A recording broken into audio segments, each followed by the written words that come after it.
Assalamu алейкум, урматтуу телекөрүүчүлөр. Сиздер менен Аян телекалына кайрадан Рамазан айынын 13-чү күнүндө амандашып жатканыбызга абдан кубанычтабыз. Мына ушул күнгө кайрадан жеткизген биздин улуу жаратуучубуз Алла Таалага мактоолорду айтып, анын динин сиз менен бизге кынтыксыз жана ошондой эле сиз менен биздин бактылуу болушубузга мен деген бардык күч аракетин жумшаган пайгамбарыбыз Мухаммед Мустафа саллаллаху алейхи вассаламга салам дуаларды жөндөп, бүгүнкү Рамазан 2016га арнаган теледолбоорубузду баштамакчыбыз. Мына бүгүн сиздер менен 2,5 саат бою кызуу теманын, эки теманын үстүндө сүйлөшмөкчүбүз. Алгач биринчи бөлүмүбүздө дуа жана бата деген теманын үстүндө болсо, экинчи бөлүмүндө күбөлүк деген теманын үстүндө сүйлөшмөкчүбүз. Сиздер үчүн Атайын Аян телеканалы көптөгөн кызыктуу рубрикаларды, ошондой эле студиябызга Кыргызстан мусулмандар дин башкармалыгынын фатва бөлүмүнүн адистеринен чакырганбыз. Бuna бир нече көз ирмемден кийин ал инсандар менен таанышып, эфирибизди толук бойдон баштамакчыбыз. Андыктан бизден алыстабай, биз бүтүз эфирдебиз. 91 70 70 номерлерине байланышка чыгып, ошондой эле 85 50 кыска номерлерине SMS билдирүүлөрдү жөнөтсөңүздөр, түз бизге келип түшөт жана ошондой эле ошол суроолорду жоопсуз калтырбайбыз деген ишеничтебиз. Ошондой эле бүгүн биздин эфирдин бүгүнкү теледолбоорубуздун өнөктөштөрү Алато колбасалары, ошондой эле Бонжур кондиционердик товарлар. Бизден алыстабай, биз менен бирге болуңуздар. Биз бүгүнкү эфирибизди баштардан алгач, жаратуучунун улуу сөзү болгон Курани Каримге кезек берип, андан соң бүгүнкү эфирибизди уласак.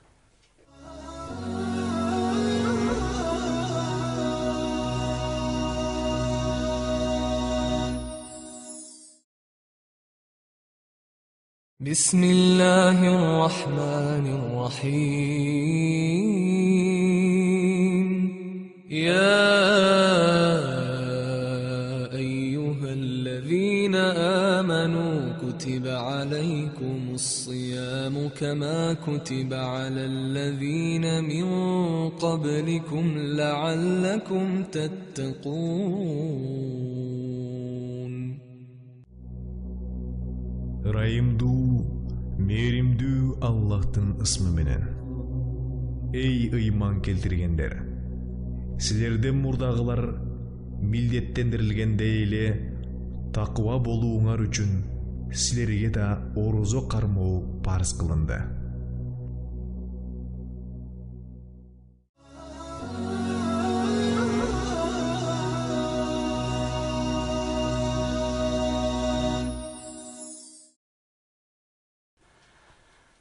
Эфирибизди баштамакчыбыз. Бүгүн бизде конокто Кыргызстан мусулмандар дин башкармалыгынын фатва бөлүмүнүн, фатва деген чечим чыгаруу бөлүмүнүн адиси Бактияр Токтогазы уулу келип отурат.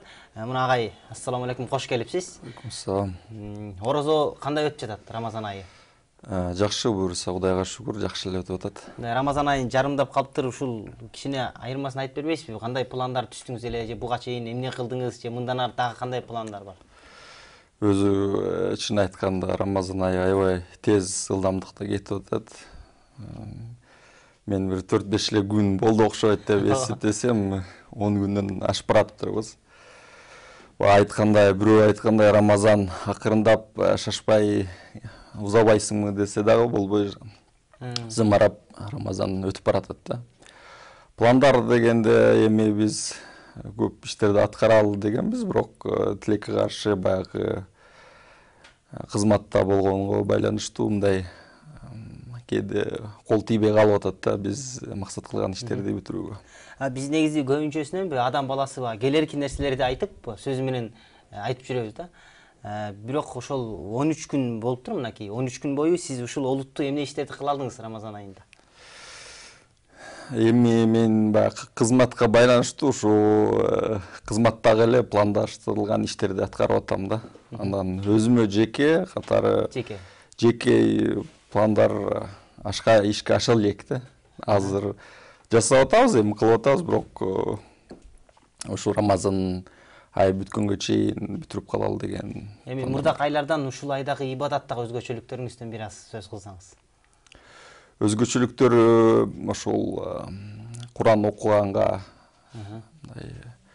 көңүл буруп атабыз да, бөлүп атабыз. Ошол менен биргеликте баягы колдон келишинче таравих намазынан калбай, жамаат менен ошо куфтанды окуп, мындай ибадатка көп көңүл басым кылалы деген ниеттерибиз бар да. Намазыңызды, орозоңузду Алла Таала кабыл кылган болсо, ошондой эле бүгүн бизди ким көрүп жаткан болсо, ким жалпы эле Кыргызстан мусулмандарынын, жалпы эле дүйнө жүзү мусулмандарынын ким Рамазан айынын орозосун карман болсо, же таравих намазын окуп жаткан болсо, баарын кылган ибадаттарын Алла Таала кабыл кылган болсун. Агай, бүгүн сизди чакырганыбыз дагы бир олуттуу теманын же болбосо бир теманын үстүндө талкуу кылып, жана ошондой эле бизге бүгүн көрүүчүлөр үчүн кызыккан суроолор болсо, ошол баардыгына жооп алуу иретинде сизди да чакырып отурат, жооп берүү иретинде. Мына бүгүн дуа жана бата деген тема койдук элек. Менимче баарыбыз эле дуа бата дегенде эмнени түшүнөбүз, же болбосо эмнени түшүнүш керек дуа дегенде негизи? Эми баягы диний чөйрөдө дуа бата дегендин айырмасы деле жок да. Диний чөйрөдө аралашкан, динди түшүнө билген адамдардын арасында. Ал эми ошол динден кичине алысыраак дейбизби, ошол адамдар үчүн бата деген бул баягы тилек, жакшы бир Алла Тааладан болгон бир сураныч тилек деп эсептесек болот. Ошол кээ бир адамдар дуа дегенде баягы туура эмес жагында түшүнгөндөр бар, арасында жок эмес. Дуа окуп коет экен десе, баягы каршы бир жамандыкты каалап, Кудай Тааладан бир сурап коет деген бир ойдо жүргөн адамдар дагы бар. Бирок шариатта бул дуа бата Кудай Тааладан бир жакшылыкты сурап, же болбосо бир жамандыктын кетишин, же болбосо бир баленин, кырсыктын узак болушун, ушуларды Алла Тааладан тилек кылып сураган нерсени дуа деп атайт да. Сол нерсени айтып кеттиңиз, баягы дуа дегенде каршылык деген, Алла Тааладан да каршы нерсени сурап коет экен деп айтып кеттиңиз да. Ушул чындап эле Алла Тааладан каршы нерсени мындай сураса кабыл болобу? Кайсыл учурда же болсо? Туура, бул жерде болуп калышы мүмкүн. Баягы бир адам экинчи адамга бир зулумдук кылып койгон болсо, же болбосо бир акысын тартып койгон болсо, ошол убакта баягы жапа чеккен адам баягы капа болуп, ыза болуп, Кудай Тааладан суранып жибериши ыктымал да. Алла Таала бул адамдын жазасын бере көр деп. Бул ошол адамга каршы болгон дуа болуп эсептелет да. Ошол учурда кабыл болот, Болот. Анткени пайгамбарыбыздын өзүнүн бир хадиси бар. Ошол жапа чеккен адамдын дуасы кабыл болот деген. Ошондуктан мындай этият болуш керек да. Өзгөчө бул Рамазан айында бирөөгө жамандык кылып коюудан, же болбосо бирөөнүн укугун тепсеп, же зулумдук кылып коюудан өтө сак болуш керек.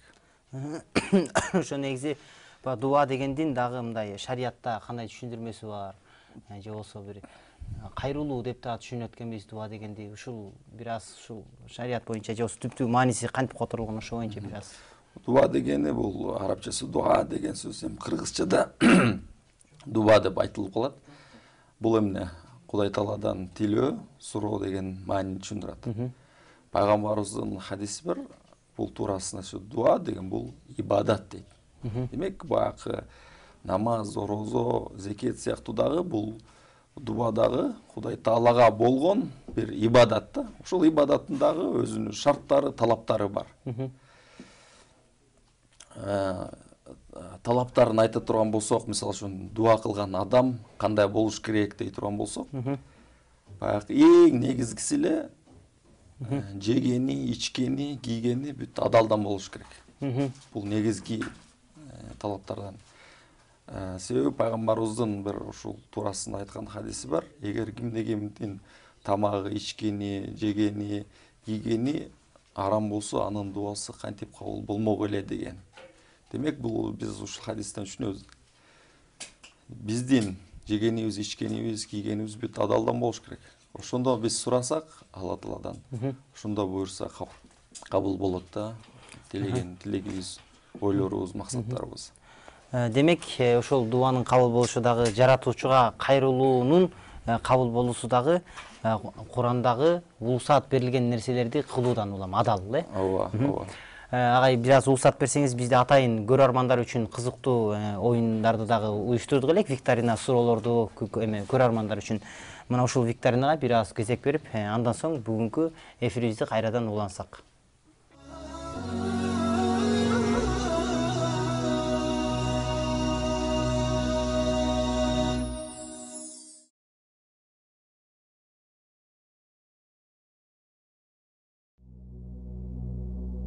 Ырайымдуу, мээримдүү Аллахтын ысмы менен. Силерге мындан да абзелирээк тууралуу айтып берейинби? Такыбалар үчүн Раббысынын алдында астынан дарыялар аккан жана анда түбөлүк жашай турган бейиштер, таза жубайлар жана Аллахтын ыраазылыгы бар дегин. Аллах: «Я Раббыбыз, акыйкатта биз ыйман келтирдик. Биздин күнөөлөрүбүздү кечир, оттун азабынан сакта» деп дуа кылуучу пенделерин көрүүчү. Орозо мусулман үчүн калкан сыяктуу.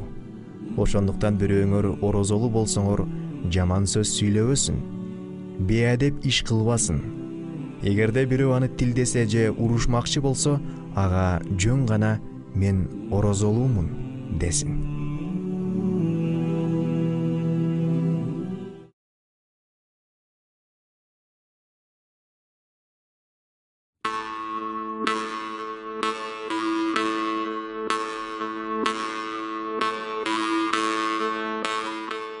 Адашкандын айыбы жок, кайтып үйүрүн тапкан соң.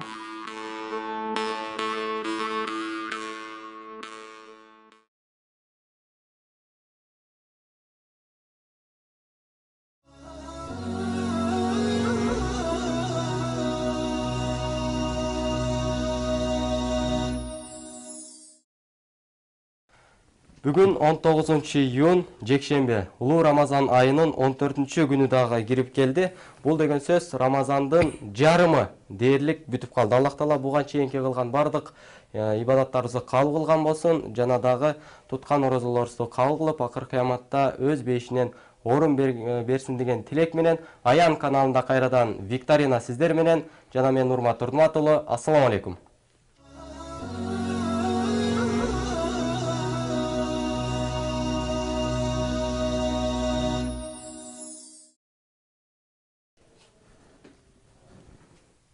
Кадырман теле көрүүчүлөр, бүгүн биз сурообузду темадан тышкаркы темада түзгөнгө аракет кылдык. Балким бүгүнкү суроо кечегиге караганда татаалыраак десек дагы болот. Бул окуя Мединада болгон окуялардын бири. Жалпысынан мусулмандарды туугандаштыруу темасынын негизинде суроо түзгөнгө аракет кылдык. Андыктан суроону жарыялайбыз. Кунт коюп кулак салыңыздар. Жоопторду 8850 кыска номерине жөнөтүү үчүн даярданып туруңуздар деп чакырып өтөбүз. Ал эми алгачкы болуп тура жооп жөнөткөн замандашыбыз кечеги эле ушул 5 китептин ээси болот. Ыйык Куран, Риядус Салихин, Адам акысы, Жалган аттуу жана Месяц Рамазан. Ушул 5 китепти утуп алгыңыз келсе, анда суроону кунт коюңуз жана жооп берүүгө аракет кылып, алгачкылардан болуп 8850 кыска номерине жооп жөнөтүңүз деп чакырып өтөбүз. Суроо ушундайча: мусулмандарды алгачкы жолу туугандаштыруу үчүн пайгамбарыбыз саллаллаху алейхи вассалам кайсы бир сахабанын үйүнө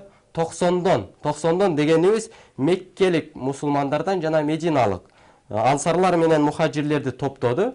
Жана пайгамбарыбыз аларга ушундай буйруду: Аллахтын аты менен эки-экиден бир тууган болуңуздар деп буйруду. Жана өзү мен Али менен бир тууган болдум деп Али ибн Абу Талиптин колун кармады.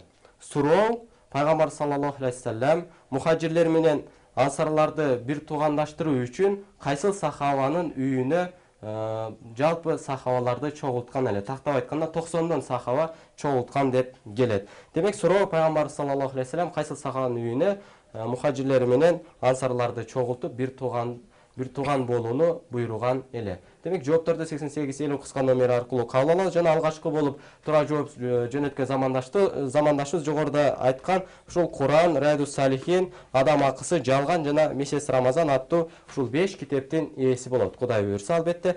Ал эми Биз жооп келгенге чейинки аралыкта студиябыздын коногу Бактияр устазыбызга кайрылсак, мусулманчылыктагы бир туугандык боюнча кыскача пайгамбардын осуятынан алымысын өзүнөн уксак. Бактияр устаз, ушул пайгамбарыбыздын осуяттарын айтсаңыз, бир туугандык боюнча эмнелерди бизге айтып осуят кылып калтыр деле. Мусулманчылыкта бир туугандык кандай болуш керек? Албетте бул туурасында Куранда мындай айтылат да: иннамал муъминуна ихва. Чындыгында момундар, иман келтиргендер, булар бир туугандар деп айтылат. Бул шариат көз карашында, шариат маселесинде да айтылган сөз. Чындап эле бул жерде исламда ушу имандык бир туугандыкты, мусулманчылык бир туугандыкты өтө жогору койгон. Бул жерде карабайт, баягы мусулмандар эмне кандай принципте бири-бири менен бир тууган болот десе, ушул иман маселесинде бир тууган болот. Аллах жолунда. Алла жолунда.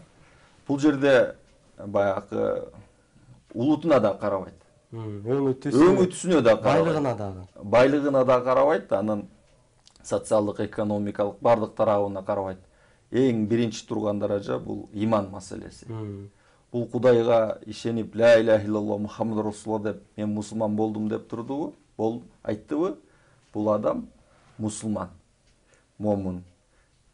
Айырмасы жок. Африкадан болобу, Америкадан болобу, Азиядан болобу, каяктан болсун. Бул эң биринчи Алла Тааланын алдында бийик даражада турган бир туугандык. Ошондой эле баягы бир туугандык дегенде биз деле ошону баягы карындаш, жатындаш деп коебу. Ушул бир туугандыкта деле бар. Бирок кандаш бир туугандар. Кандаш бир тууган. Бул деле шариатта бар. Муну эч ким кандай десем бир туугандык эмес деп эсептебей койбойт. Бул дагы бир туугандык. Устаз, бизге азыр жооптор келе баштаган экен. Абу Зурара деп жооп келтир. Бирок бул туура эмес жооп эле. Анан устаз, ушул суроону түзүп атып бир өтө бир бүгүнкү коом үчүн таң калыштуу болушу керек. Ушул Пайгамбар саллаллаху алейхи ва саллям Мединалык менен Меккелик мусулмандарды бириктирип бир тууган болгу Аллах жолунда деп буйруганда, Мединалык баягы мусулмандар канча байлык болсо ошонун тең жарымын Аллах жолунда бул сеники деп Меккеден келген мусулмандарга белек катары беришкен экен да. Мисалы үчүн 1000 төс болсо 5 төсүн, 100 кой барлар 50 коюн, 2 үй барлар 1 үйүн, айтор өзүнө андан көбүрөөк байлык алып калбаптыр да. Ушунчалык Аллах жолунда бир туугандык бул мындай колунда бар байлыкты мындай аяй турган деңгээлде эмес экен, анын деңгээли ал мындай эле экен да, мындай колдо бар байлык ал туугандыктын астында эч нерсе эмес экенин бизге билгизиптир да. Туура, бул жерде дагы бир кошумчалап айта турчу нерсе, керек болсо аялдарын дагы бөлүшөм деп айткан сахабалар болгон арасында. Ал кандай талак берип анан ошо ооба, талак берип, албетте талак берип, ушул эми ал учурда ушул аялдар көп болгон болуш керек. Ошон үчүн ушул арасында сахабалар дагы бар. Мен аялымды бергенге дагы даярмын дегендер. Талак берем, сага турмушка чыгат. Ооба, турмушка чыгат. Кийинки жоопту окусак, Умар ибн Хаттаб дейт, Хаттабдын уулу Умар деген жооп келген экен, бирок бул туура эмес жооп эле. Мусулмандарды алгачкы жолу туугандаштыруу үчүн Пайгамбар саллаллаху алейхи ва саллям кайсы бир сахабанын үйүнө 90дон ансарлар менен мухажирлердин арасынан сахабаларды топтоду жана Аллахтын аты менен эки-экиден бир тууган болуңуздар деп буйруду. Ал эми өзү мен Али менен бир тууган болдум деп Али ибн Абу Талиптин колун кармады. Суроо Пайгамбар саллаллаху алейхи ва саллям кайсыл сахабанын үйүнө ансарлар менен мухажирлерден болгон мусулмандарды чогултуп бир туугандыкка буйруган эле. Кайсыл сахабанын үйүндө ошол бир туугандык окуясы болду эле алгачкы жолу Мединада. Эркан ибн Аркам дейт. Бул туура эмес жооп устаз, Бул туура эмес жооп. Урматтуу, бул сахаба негизинен өтө бизге хадис жеткизүү боюнча, хадис баяндоо боюнча өтө алдыңкы сахабалардан, андыктан дээрлик пайгамбарыбыздын өмүр баянын жазылган бардык китепте бул сахабаны аты сөзсүз түрдө аталган, сөзсүз түрдө бул сахаба бизге хадис баяндаган жери бар. Андыктан жакшыраак дагы китеп барактаган болсоңуздар, анда сиздер сөзсүз жоопту табышыңыздар мүмкүн. Абу Аюб Ансари дейт, туура эмес жооп. Абдурахман бин Ауф дейт, бул дагы туура эмес жооп, урматтуу замандаш. Ал эми бүгүнкү тема дуа жана бата темасы болуп атат. Кудай буйрса Бекказы тууганыбыз менен Бакчар устазыбыз, Кыргызстан мусулмандар дин башкармалык фатва бөлүмүнүн кызматкери. Андыктан суроолоруңуздарды дагы 8850 кыска номери аркылуу берсеңиздер болот. Ал эми биз викторинабызды Кудай буйрса Абдурахман бин Ауф деген жооп келди, бирок буга чейинки келген жооптордун арасында туура жооп болбогондуктан биз оюнубузду эфирибиздин салтына ылайык Кудай буйрса саат 1ден 7 мүнөт өткөндө кайрадан сиздер менен түз эфирден жолугабыз жана ушул эле берген сурообуздун жообун күтөбүз. Эгер ага чейин туура жооп келген болсо, анда биз кийинки саат 1ден 7 мүнөт өткөндө жеңүүчүнү жарыялайбыз, экинчи суроо боюнча оюн жүргүзөбүз. Аян каналынан алыстабаңыздар. Кудай буйрса саат 1ден 7 мүнөт өткөндө көрүшөбүз. Ассаламу алейкум.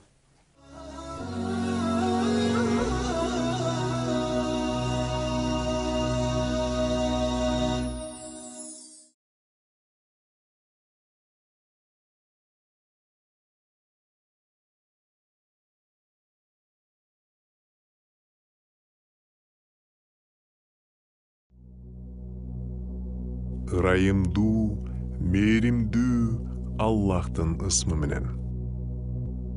Адамдарга аялдары, балдары, чогулткан кинтар алтын күмүштөрү, тулпар аттары, малдары жана эгин талааларынан алынчы жыргалга болгон махабат көркөмдөлдү.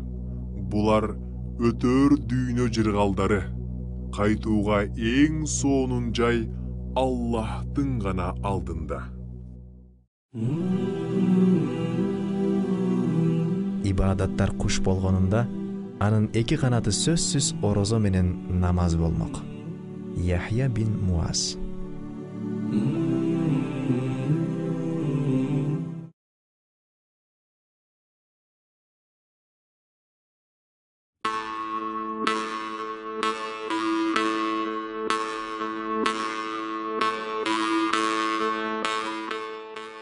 Айдайчы ырайыңды иттей кыялың бузат.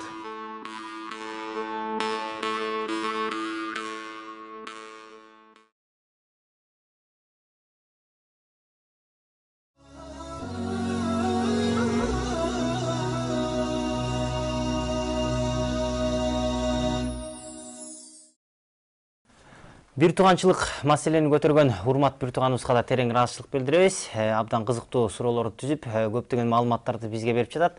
Урматка Алла Таала чексиз оопторду жазган болсун. Агай, биз ушу дуа темасында сөз кылып жаттык элек. Мына урматтагы келип бизге бир аз ушу дуа туурасында бир тууганчылык маселесин козгоп кетти. Ушул дуа маселесинде ошол негизи эле дуанын пайдалары же болбосо аны кылбаштын зыяндары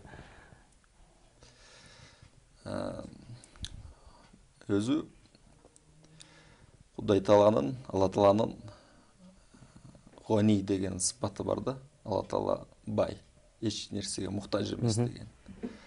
Ошол эле учурда пенде бул дайыма муктаж да бир нерсеге.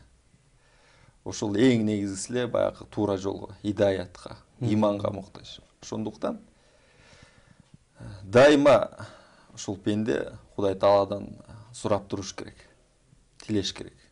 Кандай гана болбосун. Керек болсо ушу пайгамбарыбыздын хадиси бар.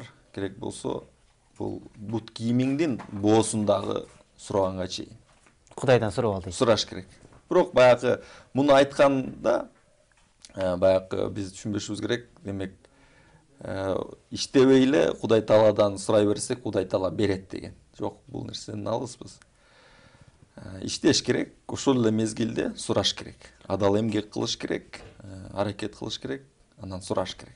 Болгонун дуанын ушунчалык маанилүүлүгүн айтып берсе керек ошол нерсе менен. Маанилүү. Эң чоң бул жерде маселе биз баягы намаз учурунда мисал келтире турган болсок, Фатиха сүрөсү. Фатиха сүрөсү бул Курандын бүт ошол Курандагы аяттарды же сүрөлөрдүн бир эң бир маңызы десек болот да. Ошол жерде Кудай Тааладан эмнени сурашыбыз керек? Айтып жатат өзү эле. Ушу туура жолго бизди баштай көр дайыма. Адаштырба. адашуучулардан кылба. Бул эң чоң бул дүйнөдөгү чоң жакшылык десе болот да. Бир адам ошол туура жолго түштүбү, ушул туура жолдон адаштырба, мен ушул туура жолдо калтыр деген ой тилек, бул эң чоң дуа. Эми ошол дуадагы негизи биз көпчүлүк адам дуа десе алакан жайып суроону мындай түшүнүшөт да. Ушул дуанын мындай түрлөрүн айтсаңыз, кайсы учурларда бир мансун дуа деп угабыз мисалычы, бир ушул бул дуалардын бөлүнүшү айтор жашоонун же болбосо кайсыл кырдаалындагы кандай дуалар колдонуш керек, бир аз ушу туурасында. Туура, бул жерде шариатта ислам маснун дуалар деп коет, же болбосо масур деп да коюш мүмкүн арабчадан. Бул кайсы дуалар дегенде ушул пайгамбарыбыздан, сахабалардан айтылган дуалар. Мисалы үчүн пайгамбарыбыз уктарда эмнени айткан, үйүнөн чыгып баратканда эмнени айткан, базарга киргенде эмнени айткан. Айтор ушундай пайгамбарыбыздан айтылып келген бүт дуалардын баарын маснун же болбосо масур дуалар деп айтып коет. Албетте, эгер ошол мусулман кайсы ким ушул дуаларды жатка билген болсо жакшы. Бирок билбейм, мен муну кылбайм дегенден алыс болуш керек. Кайсы дуаны Кудай Тааладан сураганга дарамети, күчү жеткен болсо, бардык нерселерди сураш керек Кудай Тааладан.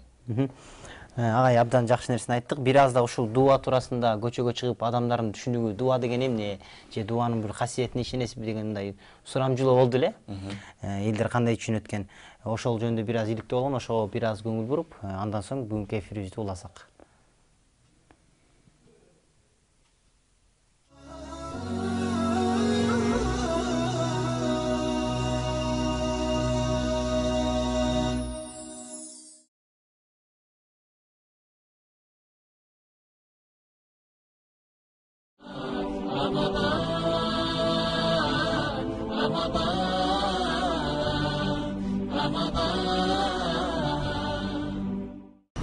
Дуа деген эми ал баягы религиозный эле эмеби? Дуа берип деген обычный эле же кандай?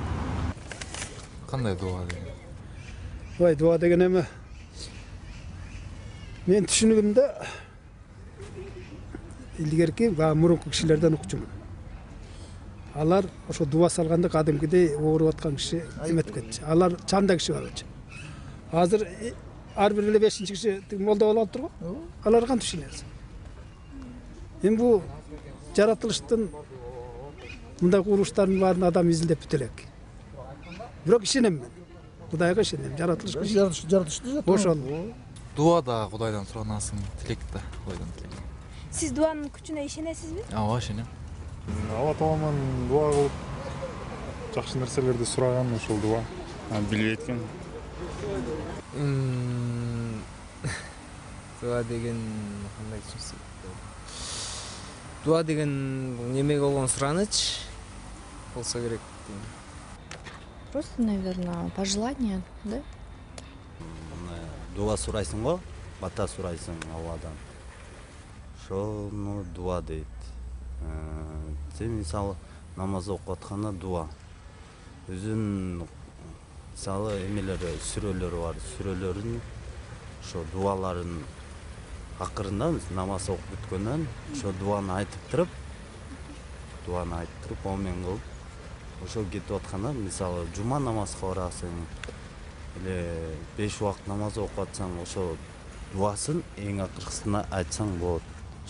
Дуа деген эми дуа кылышат го элдер деле, мисалы кандай бата берген сыяктуу эле или кандай. Мисалы өзүм түшүнөм, бирок айта албайм да. Дуа кыласың да кадимкидей эле. Дуа? Дуа Куранда.